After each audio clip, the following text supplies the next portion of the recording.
What is going on, everybody? Mike here for this video. Death Battle Storm versus Korra.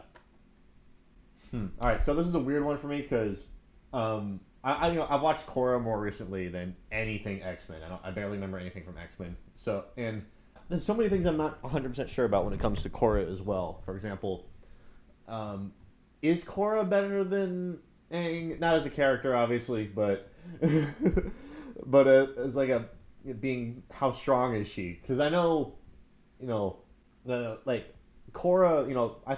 I'm not 100% sure this is true, but I'm like 90% sure that Korra peaked at season 2, and then after that I don't know because her avatar state was much weaker. And then there's the fact that I barely know anything about Storm. Like I know who Storm is, but I don't know in terms of like comic book levels how powerful is she. I know she can control the weather and whatnot, but I don't know how anywhere near enough about her for, comic wise. So here we go. Let's see. This episode of Death Battle is sponsored by Blue Chew. Blue Chew is a one-of-a-kind service that delivers the same active ingredients as Viagra and Cialis in chewable tablets at a fraction of the cost and straight to your door. If you could benefit from extra confidence when it's time to perform, Blue Chew can help. And we've got a special deal for you. Try Blue Chew free when you use our promo code BATTLE at checkout. Just pay $5 shipping. That's BlueChew.com, promo code BATTLE to receive your first month free. Visit BlueChew.com for more details and important safety information. Thanks, Blue Chew, for sponsoring the show.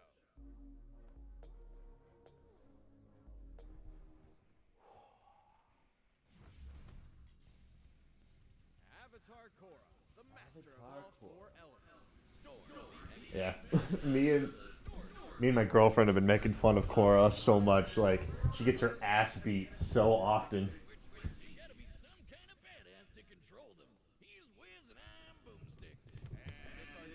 Boomstick. Like you have to admit, like Korra took a ton of L's throughout the entirety of Destroyer of cabbages. But like all avatars, after decades of service, he passed away. Humanity would have to move forward and prepare his next reincarnation to take up his mantle. But who could fill Aang's shoes? Her name was Korra. Wiz, who was that? Did you leave the door open again? the hell. The hot-headed, obstinate Korra was an Avatar prodigy from day one. While Aang struggled to accept his role in the world, Korra never wanted to be anything else. Not only is she an expert hand-to-hand fighter on her own, as a bender, Korra can manipulate the natural world around her through martial arts. And as an Yeah. she is the only living being who can bend all four elements at once. Water, Yep. fire, air. That you. Korra can control tendrils of water, form massive walls of ice, and generate huge tsunamis. Aang once raised the sea level to put out these huge fires. Looking at the size of the area and what it'd take to submerge it, he had to move over 35 million metric tons of water. I'm fairly certain that's. And every past Avatar, she should be just as powerful. I'm fairly certain he was an Avatar state, or like he kind of had an Avatar state going. Oh yeah, she's a metal bender. I forgot about that. That's a plus for her. Dragged it across a bay and basically just created a new island named after herself. Queen shit. By measuring the size of the island to get its mass and the size of its base, Yeah, like these are Avatar state things, right? gigatons of TNT. That's almost 15 times Are these Avatar state? the entire world's nuclear arsenal detonating at the same time. Oof. Korra can fire blasts of, well, fire, jet into the sky like a rocket, or breathe like a friggin' dragon. The perfect element to match Korra's hot-headed temper. However, her final element was completely different. Due to its inherently zen, free-flowing nature, Korra struggled at first to master airbending. But like all good prodigies, she figured it out anyways. With airbending, Korra could shoot powerful Eventually, yeah. tornadoes and create a cute little air scooter. To defeat the bloodbender Amon, who was fast enough to dodge lightning. He is not the only one. Zuko and Iroh have That's true. Yeah. Okay. I remember that was a thing. 60,000 meters per second. Comparing the distance Amon moved relative to the bolt, he must have been moving over 200 times the speed of Than a badass martial arts superhero, she also acts as the bridge between the portal and Yeah, I remember I gotta remember like these characters are lightning speed. Korra is stronger while she's physically there. Her direct connection isn't coincidence. She and every avatar before her are fused with the spirit of light, Rava. Every time the avatar dies and reincarnates, Rava searches out their spirit to bond with their new body, a staple of Hindu and Buddhist cosmology. I've done a lot of research into reincarnation, which I'll demonstrate and this anvil. Wait, whoa there! Now, the avatar is usually reborn into a different nation, but I've set this up so Boomstick will reincarnate into the nearest vessel, this identical clone body. Hey, Wiz! I feel funny. What the fuck just happened? Cut off his leg and everything.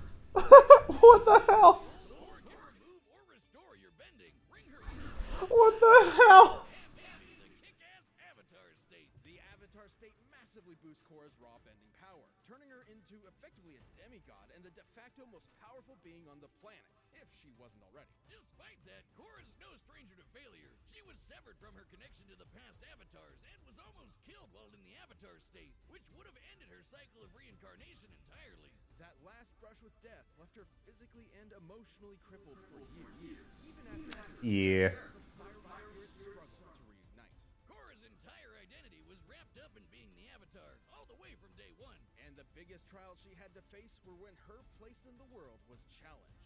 Would everyone be better off without an avatar, or bending at all? But Korra's nothing if not one hell of a fighter. No matter what life threw at her, she always got back up to kick ass. Korra once blocked an energy blast from a giant spirit cannon, which created this massive crater in the center of Republic City, and almost killed everyone. Taking a look at the wind with them Oh shit. all vaporized, Korra must have held back a blast No, that's megatons of TNT. More queen shit. okay. Korra tapped into enough spirit energy to turn into a giant kaiju and battle the dark avatar. Yeah. Wiz, I told you, we don't talk about season 2. Okay, Juan was cool, yeah. Missionaries to fascist empires, Korra marched Juan was the best part of that season. her forebearers. With her teammates Mako and Bolin, teachers like Tenzin and Tom. Season 3 was cool too, honestly. There was nothing she couldn't do. Queen shit? Queen shit. Come on, little girl. Give me your best shot. Fuck. Chump. Alright, let's see. Storm. Do you know what happens to a person who's struck by lightning? The same thing that happens to everything else? You got it. Do you know what happens to white-haired mutants whose parents are killed by a plane crash? They become badass weather witches. After Aurora Monroe's parents were that, she was forced to fend for herself on the streets of Cairo under the tutelage of Ahmed El-Jabbar. The life of a street rat wasn't doing it for Aurora, so she took off across the Sahara in search of a real home. And that's when she began to master her mutant powers. In the same way that Homo sapiens, humans, evolved from earlier hominids like Homo erectus. Go ahead. Homo superior. They possess the X gene on their 23rd chromosome that effectively grants them superpowers. But it's a lottery. You could end up like old Or you could end up like Aurora and possess complete control over the weather itself. Yep. Unlike Beak. Oh, poor Beak. exactly what the local tribes thought when she arrived in her ancestral Kenyan homeland. Aurora's mutant gene allows her to psionically manipulate the atmosphere, capable of summoning a hurricane with less than a conscious thought. When she does feel like using conscious thoughts, something Wiz tells me I struggle with, Aurora can create storms that cover the entire earth. Oh. Alright, yeah, that sounds, that automatically sounds stronger than anything Korra has on. Oh, man. Freeze lava. She can summon bolts of lightning. Okay, yeah, Korra, you're screwed. I'm sorry. Korra, you're so fucked. And she once zapped Cyclops with enough lightning to restart an artificial sun called the Ring of Fire, a name that reminds me of the morning after Taco Tuesday. What was that from? As a regular star. But her favorite element is probably wind. With it, she can blow people away with tornadoes, suck the air out of a person's lungs, and generate enough lift to fly. She once flew fast enough to reach the edge of Earth's seconds. By measuring the angle and size of the Earth to get the distance and estimating a time frame of about 5 seconds, Aurora had to have flown at 4,000 times the speed of sound. She can even manipulate solar winds. She's way fucking more powerful than Korra. What the hell? Solar winds Wasn't like Korra calculated to like 200 or something? protons ejected from the sun. Something like that? Now she can breathe in the vacuum of space. She creates a mini atmosphere around herself by gathering, stray hydrogen atoms. Atoms, those are like really small last time I checked. Are these writers just giving her whatever powers they want now? How is that weather? Aurora's abilities apply to any atmospheric conditions, whether they be in outer space or alternate dimensions. Essentially, anything even remotely considered weather. Man, I wish I had crazy writers giving me random superpowers just because it's funny. That'd be awesome. Well, anyways, I'm gonna go use my rocket hands I've always had to get my beer out the fridge. Away! Oh my god. Perhaps her most useful ability, though, is to sense changes in the weather with a pseudo-sixth sense. Aurora literally sees atmospheric patterns and energy as colors, with the world as her canvas. She's so good with it, she could track a jet flying over New York while she was fighting the Shadow King in Wakanda. That's on the other side of the planet. Yeah, no wonder everyone thought she was a goddess. She is. Aurora enjoyed Fucking crazy. Charles Xavier with an interesting proposal. I'm gonna make him an offer he can't refuse. Join the X-Men. Oh, pretty please. They were eaten by this living island. It's a long story, but we're short As a team of mutant superheroes that would attempt to mend race relations between Homo sapien and superior through non-violent means. Because what better way to teach kids in the 60s about the civil rights movement than with a bunch of good-looking lily-white teenagers with superpowers from upstate New York? Aurora agreed. Oh shit. She's proven herself worthy to wield Mjolnir, led a war against the Inhumans, and even survived a blast from her own lightning. This is impressive considering her lightning is powerful enough to match Polaris, who once used her powers to punch through Earth's crust all the way to the planet's core. Assuming she pulverized a cylinder of Earth all the way down, she had to have exerted over 15 teratons of TNT. She once beat the mutant Callisto. I don't think Korra stands a chance. Known to man. Despite her unbelievable power, Storm has trained extensively in hand-to-hand combat. You get it? It also probably didn't hurt that she's fast enough to dodge literal beams of light. Oh, but did you get it though? Nope. And after Wait, I'm sorry, Korra. Like, no, you're fucked. even by grody underground monster people. Well, she later married the Black Panther T'Challa and became Queen of Wakanda too. Holy shit. Demigods have their Achilles heels. That plane crash from her childhood left her crushed under rubble for days, giving her a bad case of claustrophobia that rears its ugly head every once in a while. But that's not enough to stop this queen. After the departure of Scott Summers, Storm became the leader of the X-Men because, of course, she. And when the rules eventually the two fought over who would lead the team. Despite Scott literally being able to shoot death lasers from his eyes, Storm kicked his ass. And even better, she didn't even have her powers all the time. What? There's more devoted to her team than Storm is.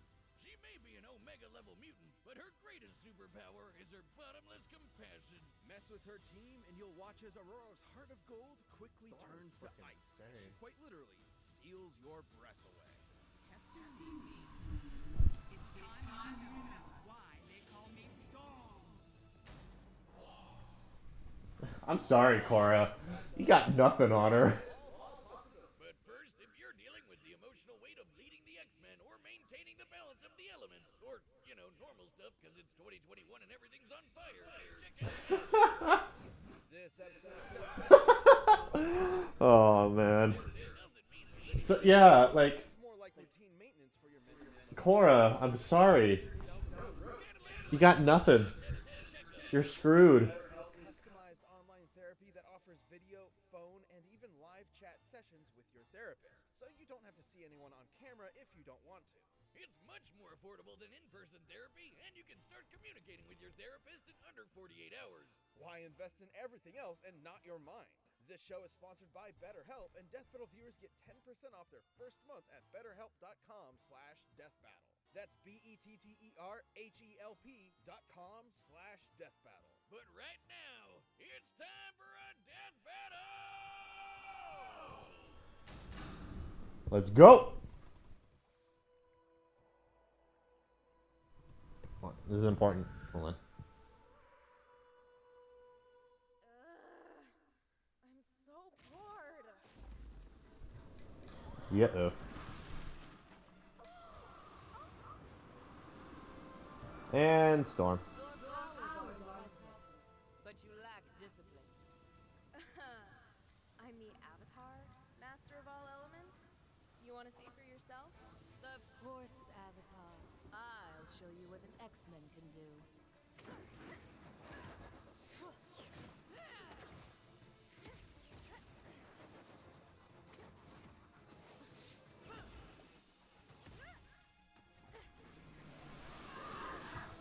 Like, I swear, like, this is just gonna be another L for Korra.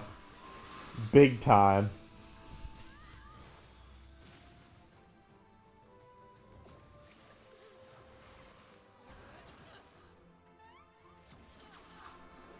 Oof.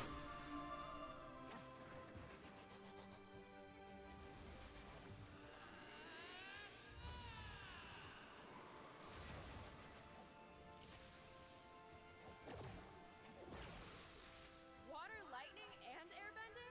Starting to feel a little less special here. Oh, and then the metal.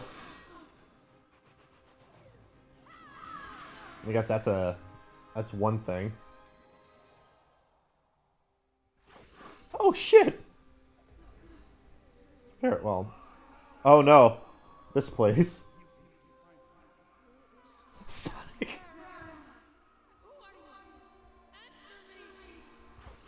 Wait a moment though. Wait a moment though. Wait a moment.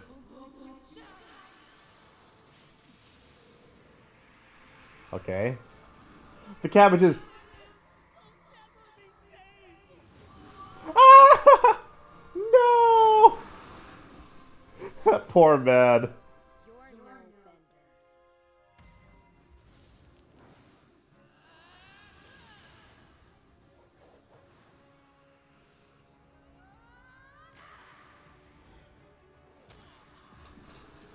Uh-oh.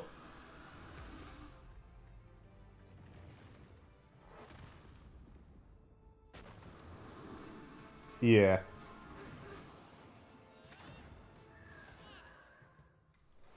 What? Oh.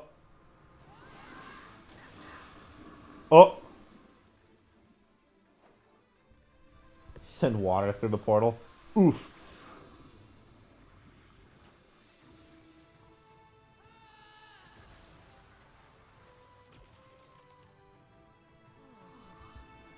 No. Hold on a second.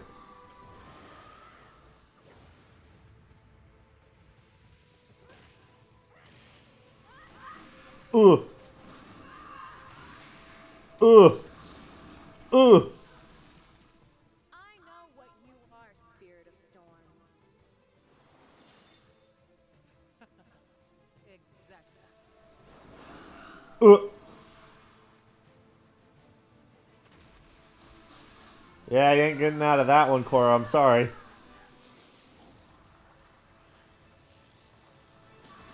Fuck! Oh, shit! You fought nobly, Avatar. Oh, man.